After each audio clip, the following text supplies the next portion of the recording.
Welcome to the second video in my spring cleaning series. In the first I showed you how to organize your cleaning caddy and cleaning routines that work for you and your schedule.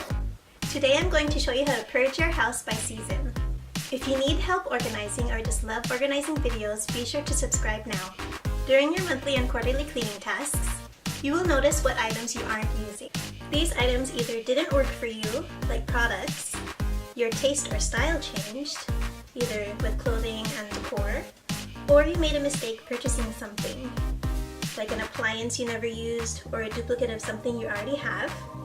In my last video, I told you that I would show you how to add an annual cleaning task to your cleaning routine. As the seasons change, you typically might be wearing a different wardrobe and might change up your home decor. So quarterly, you will add in these annual deep cleaning tasks. You can choose to do these tasks within these quarters or seasons, or you can choose to do them all once a year.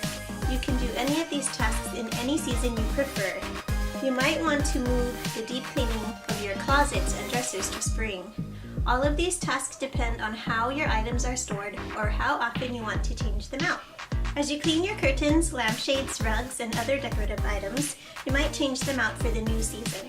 You can check to see if any items are soiled or damaged, or if they no longer suit your taste. You can do the same for your wardrobe and check to see if you have any duplicates of the same item or same style item that you don't need and never wear. In my freebie, I go into detail about how to sort your items into keep, elsewhere, donate, and toss, the reasoning behind the categories, and what to do with them. This is an essential sorting stage in any organizing task. I recommend keeping a spot or multiple spots in your home where you place items to donate or sell. This could be a shelf, or boxes in your garage or shed, or bins or baskets distributed throughout your home, like laundry baskets in the closets labeled specifically for donations.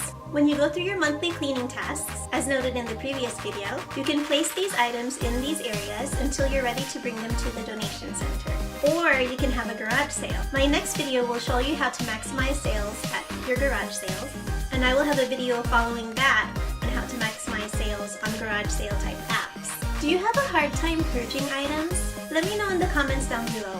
And don't forget to grab my freebie in the description box below, where I show you how to get through the initial stage of sorting that most people struggle with. Don't forget to subscribe and click the notification bell so that you never miss another organizing video.